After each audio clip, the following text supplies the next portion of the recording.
Oke, kita coba ya Bu ya. Hap. Oke, passing kanan. Oke kanan. Lihat ke depan, pandangan lihat ke ke depan. depan. Iya. Keras sekali ya. Hap. Ya, Mana, Bu? oke. Ah. Kiri. Saya lebih banyak teriaknya kayaknya Bu. Ya, oke. Tuh, aduh.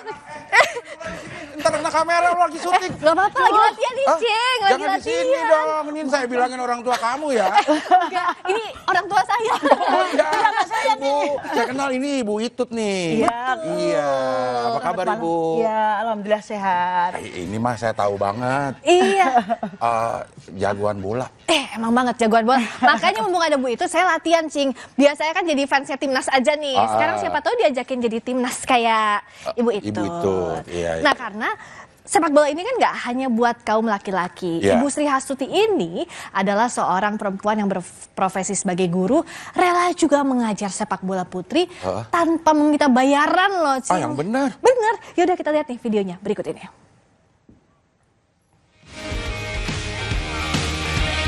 Sepak bola masih jadi olahraga yang identik dengan kaum laki-laki. Pembinaan dan kompetisi sepak bola putra di Indonesia pun lebih mendapat sorotan dibanding sepak bola perempuan. Namun, sosok Sri Hastuti ingin ikut berjuang agar sepak bola putri juga mampu berkembang. Sri Hastuti mampu mengubah stigma jika sepak bola hanya untuk para laki-laki. Di usianya yang menginjak 58 tahun, perempuan yang akrab disapa Itut ini masih turun ke lapangan untuk membina dan melatih klub Putri Mataram sebagai salah satu klub yang kerap mencetak pemain untuk tim nasional putri Indonesia. Sri Hastuti melatih klub Putri Mataram yang berbasis di Yogyakarta sejak 2005. Sebelumnya, Sri adalah pemain tim nasional putri yang pernah memperkuat Indonesia di Piala Asia Hong Kong 1989. Sri menyebut kecintaan pada sepak bola yang membuatnya terus membina dan melatih Putri Mataram. Meskipun secara finansial, membina sepak bola putri sama sekali tak menjanjikan. Bahkan tak jarang harus merogoh kocek pribadi. Saya sudah terlanjur mencintai sepak bola. Kemudian saya masih sedikit mempunyai ilmu yang bisa saya tularkan atau bisa saya berikan kepada anak didik saya. Jadi kami ini latihannya mandiri. Kalau mau ada mengikuti turnamen itu pun kami dengan biaya sendiri. Sepak bola adalah kegiatan Sri Hastuti yang dilakoninya sembari mengerjakan panggilan lainnya sebagai kepala sekolah SD Negeri Ngerenak, Godean Sleman, Yogyakarta. Sri harus membagi waktu agar tanggung jawabnya sebagai kepala sekolah tetap terlaksana, namun juga tetap bisa membina tim Putri Mataram yang berdiri sejak 1971 tetap bisa berprestasi. Ketika saya menjadi seorang pegawai, saya akan menjalankan tugas-tugas saya sesuai dengan kewajiban dan tugas tanggung jawab saya. Artinya saya jam 7 sudah harus sampai di sekolahan, kemudian jam 3 sudah pulang ke rumah. Setelah itu ketika ada jadwal latihan, saya akan segera ke lapangan. Para pesepak bola Putri Mataram menyebut sosok Sri Hastuti terus mendorong agar anak-anak asuhnya memiliki mental kuat di lapangan dan bisa berprestasi hingga tingkat nasional. Sesama rekan guru memuji Sri Hastuti yang terus mengingatkan siswa berperilaku ramah dan sopan. Menurut saya itu coach yang paling sabar, paling bisa mengerti pemain-pemainnya, dan bisa memotivasi di saat pemain itu mungkin dalam keadaan down. Coach Sri Hastuti itu ngajarin kita bagaimana sepak bola yang baik dan benar dari dasar, dari nol sampai kita bisa ke event-event yang di nasional atau di Jawa Tengah. Ya, ketika di sekolah beliau selalu mengajarkan 3S, yaitu senyum, sapa, salam kepada warga sekolah, terutama kepada siswa yang datang itu selalu kita menegur ya, assalamualaikum, selamat pagi, seperti itu, supaya anak-anak bisa dekat sama guru, terutama kepada bapak ibu guru. Ya. Sepak bola memang masih identik dengan olahraga laki-laki. Namun pembinaan sepak bola perempuan juga harus terus diperhatikan karena banyak sosok-sosok yang berkorban untuk kemajuan sepak bola perempuan. Apalagi di bawah kepemimpinan Erick Thohir, PSSI juga tengah membangun sepak bola putri. Yang terbaru, Timnas Putri Indonesia mampu menembus babak semifinal ASEAN Women's Cup 2024. Diharapkan prestasi Timnas Putri Indonesia bisa meraih sukses di kancah dunia. Tim Liputan, Kompas TV. Nah, ini saya udah nggak sabar pengen nanya sama Bu Itut ini. Yes, pasti penasaran banget kan? Tadi videonya keren banget. Iya, terus ngelatih. Yang saya paling penasaran kenapa kok bisa nggak nerima bayaran, Bu? Karena memang anak-anak itu tidak dipungut biaya. Oke. Ya, jadi anak-anak bebas, sukarela, dan kita pun juga sukarela melatih mereka. Jadi kita tidak berharap ada bayaran atau apapun itu. Oh, itu ada berapa Bu idenya siswanya? Siswanya sampai saat ini yang masih aktif sekitar 40 anak. 40 orang. Ya. Banyak berarti ya Bu ya? Iya. Iya. Nah, nggak cuma Bu Itut yang bergabung di sini. Ya. Tadi Bu Itut keren banget udah melatih dengan sukarela. Kita sekarang juga sudah bergabung dengan Bang Arya Sinulinga, Exco PSSI. Hai Bang Arya, sehat ya? Malam, Sehat. Bang Arya. Nih, ini ada Bu Ya. Itut di sini yang melatih dengan sukarela, anak-anak bahkan tidak dipungut biaya sama sekali. Nah, tapi tadi tuh sebelum iklan kita ngobrol ya sama Bu Itut bahwa yang masih kurang tuh kompetisi nih Bang Arya kalau untuk sepak bola perempuan. Itu gimana? Nah, ini memang jadi persoalan kita ya, karena memang tadi kita apresiasi dulu ya terhadap ini ya Ibu tadi yang Iya, sudah Gusti membangun Hastuti. sepak bola dan sebagainya gitu ya. Nah, Mbak, problem kita ini memang struktural dia untuk sepak bola perempuan ini. Kenapa kita dulu itu pernah ada liga perempuan, tapi ya satu kali doang bermainnya, nggak ada kelanjutannya habis itu. Kita tahun 2019 atau 2020 saya lupa itu. Oke. Nah, tapi cuma ada doang, harus hilang gitu. Kenapa? Karena memang membuat liga sepak bola wanita itu atau perempuan itu harus siap semua nih gitu ya. Pertama nih misalnya, untuk pelatih aja. Pelatih kita itu untuk perempuan, untuk yang A, itu nggak ada loh. Padahal itu kan sebenarnya standar liga, kelas A, sertifikasi A. Yang B juga sangat dikit. Ya. Jadi dari sisi pelatih itu pun masih sangat kurang. Jadi dulu ada satu orang kita pelatih A, tapi sekarang udah pensiun. Jadi sekarang tuh B itu. B-nya pun sedikit, jadi C juga. Jadi memang mau nggak mau harus pembenahannya struktural, Mbak. Makanya kita rencana tahun 2026 kompetisinya dibuat. Jadi kita siapkan dulu nih. Itu pun nanti makin mayoritas Jawa dulu. Ya. Ya, saya kan kebetulan di Asprof Sumut juga ya. Yes. Kami bikin di Indonesia PSSI itu federasi bikin untuk di daerah juga namanya turnamen pertiwi. Nah itu supaya saya alami itu, kita buka nih pendaftaran, mereka pada nggak sanggup bayar pendaftarannya, nggak sanggup gitu. Iya, benar. Nah akhirnya apa yang saya lakukan supaya jalan? Saya gratiskan semua. Jadi perangkat pertandingan itu semua yang tanggung kita, asosiasi provinsinya. Nah itu baru akhirnya ada 9. Ya. Dan kemarin lah baru pertama kali, bayangin nih, baru pertama kali sepanjang ada sepak bola di Sumatera Utara, itu ada kompetisi perempuan baru kemarin kita buat. Setelah kita gratiskan semua. Pokoknya saya cari cara bagaimana memudahkan mereka untuk bisa bertanding. Oke. Ya. Nah, artinya memang masih. Jadi memang ini prinsipnya masalahnya tidak merata. Ya. Tidak merata. Kalau laki-laki merata ya, hampir semua ada. Bahkan kalau kita lihat sekarang Liga 4 aja itu bisa mencapai hampir 800 klub di seluruh Indonesia. Nah, ditangkap Bang Arya sampai situ ya. Jarang. Memang untuk perempuan masih jarang banget ini jadi problemnya. Nah, Bu Itut kalau mengenai sertifikasi ini dibilang sangat jarang. Ini akses untuk dapatnya gampang atau memang jarang pelatih perempuan atau susah dapat akses sertifikasinya? Saya rasa memang jarang Jarang ya? ada. Satu itu, kedua juga karena mahalnya biaya. Oke. Iya, karena kalau ikut lisensi B itu sekitar lebih dari 10 juta ya. Jadi kalau kami untuk mengikuti jenjang ke level yang lebih tinggi itu harus mengeluarkan kocek sekian, padahal kita nggak ada yang ngasih sponsor, uang lebih baik buat anak-anak daripada buat sertifikasi. Iya. Iya. Itu, ya. Kalau sekarang Ibu itu udah sertifikasinya lisensi C.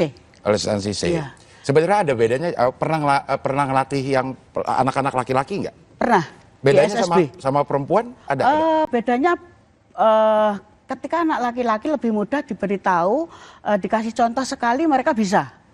Tapi kalau perempuan berkali-kali misalnya mau passing pun gerakan kakinya, tumpuan kakinya, ayunannya, kita harus berkali-kali memberitahu anak membetulkan gerakannya, itu bedanya. Karena tidak terbiasa juga sehari-hari main bola ya Bu ya. Gerakannya kaku gitu kalau perempuan tuh harus berkali-kali diulangi. Oh, tadi kan sempat latihan sama Friska. Friska kira-kira ada bakat gak? Oh, bakat ini tadi keras sekali tendangannya. Berarti bisa yang kanan tadi keras sekali. Paling anak gawang kali lo Fris. Berarti siapa tahu Bang Arya lihat potensi saya kan jadi diajak tuh untuk pembinaan sepak bola perempuan ya enggak? Ada kelompok umur gak sih kalau perempuan ini? Sementara ini untuk latihannya untuk di Putri Mataram sendiri mulai ada kelompok umur. Oke. Ya, karena akhir-akhir ini ada dengan adanya Make Life dari Jarum Foundation, itu banyak siswa-siswa SD usia 10, 12 itu kan mereka bermain di Make Life itu. Kemudian di jenjang ketika tidak ada turnamen di Make Life itu mereka bergabung di tim kami. Jadi kami mau nggak mau harus membuat kelompok usia 10, 12, kemudian junior dan senior. Jadi sebenarnya kompetisi di lokal juga ada ya Bu ya? Kalau di lokal-lokal gitu? Untuk beberapa. Jarang. Ada tapi jarang. Bang Arya, kalau gitu supportnya seperti apa nih? Karena kan seperti tadi yang bergerak adalah Bu Itut dan kawan-kawan yang ada di daerah ya. Karena secara kompetisi masih jarang seperti yang Bang Arya tadi juga bilang. Nah ini bagaimana untuk kita sama-sama membenahi ini supportnya PSSI seperti apa Bang? Nah ini yang pertama yang tadi itu, struktural tadi. Ya. Ini rencana kita, kan saya dulu waktu saya masuk ke PSSI juga ya, saya juga terkejut mahal banget tuh harga sertifikasi ya. gitu ya. Mahal banget. Dan kemudian saya coba di Sumatera Utara lagi karena apapun namanya kan kami kan di Jakarta, kalau di federasi kan di atas nih, level tenis kan di bawah nih, yang di bawah di Asprof dan di Askap. Kemarin saya berhasil tuh potong setengah biayanya. Dengan cara pelatih calon pelatih itu tidak nginap di hotel, pulang ke rumah aja, gitu loh. Jadi kayak siswa aja, dia pulang ke rumah, tapi itu masuk ke kelas di hotel itu di hotelnya. Tapi kita siapkan, mereka nggak nginap di hotel. Ternyata dia bisa potong setengah gitu. Ternyata banyak hal-hal seperti itu. Jadi hal-hal yang mendasar yang kita lihat nggak penting juga kan, harus nginap di hotel gitu. Itu membuat biaya jadi mahal. Nah ini rencana kita nanti ke depan. PSSI akan bikin yang namanya bahkan instruktur itu akan digaji oleh PSSI. Sehingga biaya bisa turun. Nah selama ini instruktur nggak digaji tuh, mereka dikasih honor. Honor saja ketika dia melatih, akibatnya kan dibiayai. Nah ini enggak, dia akan jadi kayak karyawannya PSSI gitu, dikasih uang bulanan. Jadi dia selama itu akan bertugas terus untuk ngelatih. Itu akan membuat bisa dipotong setengah sampai 60% dipotong tuh biaya dari sertifikasi. Itu memang akan dilakukan. Nah berarti Bu Itut dan kawan-kawan lainnya bisa juga dong diajak kemungkinannya Bang Arya? Ya pasti, tahun depan pasti akan terjadi di beberapa daerah yang dilakukan. Ibu mau nggak Bu? Ini pasti akan dilakukan. Insya Allah kalau masih diberi umur panjang mau. Kita udah lagi kan memperbanyak instruktur. Mas, ini memang kita bingung juga, kenapa sampai instruktur pelatih sedikit banget di Indonesia? Iya. Jadi memang nggak tahu apakah memang dulu di setting gitu nggak boleh banyak ya. Padahal harusnya kita kan punya, misalnya bayangkan kalau kita punya 10 instruktur di setiap provinsi. Iya, kebayang. Pasti buat kita pelatih gitu. Makanya ini yang kita garap, instrukturnya kita beresin, diperbanyak, jumlahnya lebih banyak. Kemudian kita potong tuh biaya-biaya sertifikasi. Bang Arya tuh tadi Bu Itut bilang mau diajak kalau misalnya di tahun depan ya diajak oleh Bang Arya mau tuh dengan senang hati. Pasti itu. Bu Sri Astuti ya sudah masuk potongnya banyak banget tuh biayanya dipotong itu. Nah kemudian yang lain tadi tuh tahun 2026 kita akan rencana bikin kompetisi liga perempuan lah, liga wanita. Nah karena kita pelatih masih belum ada banyak, maka kita akan ambil pelatih dari mungkin misalnya dari Jepang gitu. Jadi semua klub-klub perempuan ini akan dikasih pelatih Ya. supaya standar tinggi. Nah, yang Indonesianya jadi asisten gitu loh. Ya, jadi biar ada ini juga ya, ada studi banding, nimba ilmu ya dari pelatih luar. Kemudian karena ini masih karena biaya kan mahal ya. Ini rencana kita cuma bikin di Jawa. Kenapa? Supaya biaya transportasinya murah gitu. Orang kadang-kadang bilang negara ini bisa tuh. Iya, karena Indonesia ini kan banyak Indonesia ini mahalnya bukan main loh, biaya transportasi. Nah, ini kita awalnya tahapnya di Jawa dulu mungkin. Jadi bertahap ya Bang Arya tadi seperti yang dikatakan di Jawa dulu. Bu, itu udah berapa lama sih sebenarnya melatih perempuan ini? Kalau melatih saya sudah dari tahun 2005. 2005, aku 19 tahun 19 tahun saya. Itu kalau perempuan ada mood-moodnya juga nggak sih, kan terkenal moody. Saya tahu ngambek. Banyak moodnya ya.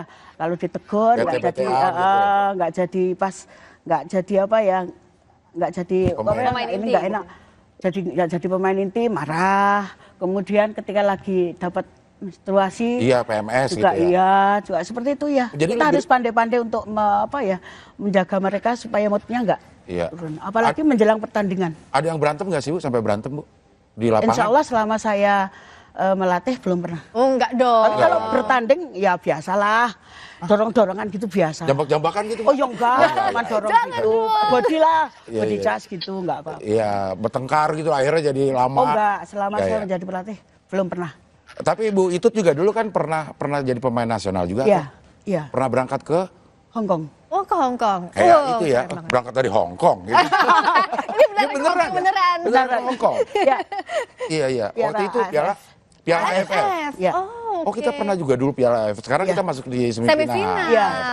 Iya. Nah, artinya kan sebenarnya butuh seperti tadi yang Bang Arya bilang juga ya, secara struktural ini harus dibereskan dulu pelan-pelan ya Bu Itut. Tapi kalau pesannya Bu Itut apa sih sebenarnya yang Ibu rasakan sebagai pelatih yang diharapkan tuh apa selain kompetisi? Harapan saya dari pihak-pihak seperti Pemda, PSSI, Dispora, jangan setengah hati lah kalau memang mau membuat sepak bola wanita ini menjadi maju, menjadi kuat. Kami berharap untuk sepak bola wanita ini benar-benar diperhatikan baik itu dari level terbawah, grassroots, usia SMP, kemudian junior dan senior, diperbanyak adanya kompetisi. Terus kemudian bekerja sama dengan sponsor. Siapa tahu nanti dari sponsor itu banyak dana yang masuk, kemudian anak-anak yang berprestasi dan pelatih yang berprestasi itu mendapat beasiswa. Siapa tahu, itu harapan kami. Mumpung ada Bang Arya disampaikan langsung Bu Itut. Pak Arya ke Pak Arya Sinulinga. Pak Arya, begitu ya Pak Arya, mohon diperhatikan ya Pak ya. Sebenarnya Bu Itut cukup realistis tadi pada saat Pak Arya bilang akan tarik pelatih dari luar negeri, justru setuju karena memang realistis saja kita kekurangan pelatih dan harus belajar gitu ya. Iya, karena sudah vakum bertahun-tahun lamanya, jadi harus menimba ilmu lebih baik lagi gitu ya. Bang Arya akan difasilitasi nih ya tadi harapannya Bu Itut langsung disampaikan nih. Pasti kita sangat serius ya kan. Saya rasa saat ini pembentukan timnas perempuan paling serius kita loh, bisa tahu kan? Mereka sekarang ini tadi bayangin, tadi Ibu tadi aja hanya sekali ke Hong Kong gitu. Sekarang coba pemain timnas kita, itu kemana-mana. Udah ke Belanda, mau kemana itu. Terus selama proses uji coba aja mereka udah kemana-mana nih. Hanya untuk menghadapi AFF yang sekarang aja gitu. Kalau dari yang supaya bisa masuk ini juara AFF nih kita perempuan. Amin. Anak didik Bu Itut pernah ada yang masuk sampai ke timnas gitu? Banyak. Oh banyak? Ya, bahkan ada yang satu pemain itu termasuk pemain legend, namanya Tugiati Cindy. 25 kali memperkuat timnas. Tugiati. Dari Putri Mataram ini? Dari Putri Mataram. Nah, itu Bang Arya ternyata ada, kita tampilkan ya fotonya ya. Tugiati Cindy yang 25 tahun. 25 kali ini dia. 25 ya. Luar biasa capsnya. Itu 25. Kut Rulinere yang mengatakan seperti itu. Oh, itu ya. Nah ini dia ya. Sekarang masih aktif di nasional ini? Sekarang aktif di wasit. Oh, wasit. Oh, oke. Ya. Artinya Bang Arya kan ini satu dari sekian banyak bibit-bibit yang sebenarnya itu Ya. banyak di daerah, tapi aksesnya ini ya, ibaratnya kita mau dikembangkan tapi nggak tahu mau ngetuk pintu kemana, Ya. pada akhirnya tidak tergali Ya. bakat-bakatnya ini. Ini waktu tahun berapa Bu melatih Tugiati? Giati itu ikut saya dari kelas 1 SMA. Oh, Ya, jadi Tugiati ini kebetulan saudara saya di Gunung Kidul. Dia SMP waktu itu, kemudian kita main di Gunung Kidul. Kok ada Ya. anak yang berprestasi? Ya. Saya tidak tahu kalau dia itu saudara saya. Oh, gitu. Nah, akhirnya saya menemui ibunya. Ya. Saya minta dia untuk gabung di Putri Mataram. Jadi, Jadi baru tahu di situ saudara. ya.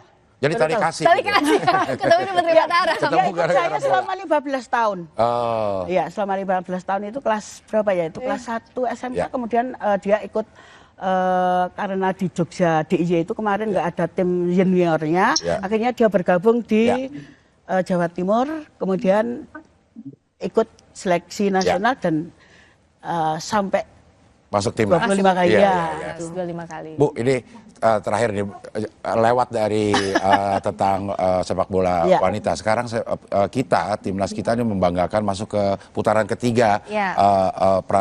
Piala Dunia. Nah, gimana menurut Ibu kansnya? Gimana sebagai seorang dari kacamata pelatih?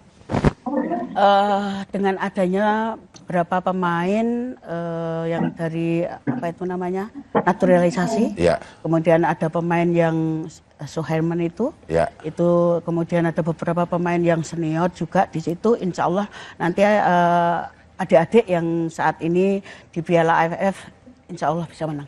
Amin, doanya langsung Ya. dari Ibu itu, Bu Sri Astuti. Ya. Bang Arya sudah ada doanya langsung juga, supportnya dari Bu Sri Astuti. Semoga juga sebaliknya tadi dukungan dari PSSI segera bisa diwujudkan ya untuk mengembangkan kompetisi khususnya untuk sepak bola putri. Bang Arya terima kasih banyak ya waktunya di Terima kasih Bang Arya. Ya. Terima Mbak, kasih, makasih, Mas. terima Ya. kasih Makasih, banyak. Ibu. Iya, Terima Pak, kasih, sama-sama. Bu Sri Astuti. Ya, Malam. Nah, jadi kan salah satunya kalau kita berbincang malam hari ini ya, pelatih sepak bola, atlet sepak bola itu salah satu profesi. Nah, bicara soal profesi kita juga akan ngobrol nih sesaat lagi. Ada datanya hampir 10 juta Gen Z di Indonesia tidak bekerja dan tidak sekolah. Nah, 10 jutanya dihadiri di sini? Enggak, Oh, enggak muat, enggak muat. 10 juta ya taruh di mana? Nah, yang pentingnya kan solusinya nih, Cing. Ya. Apa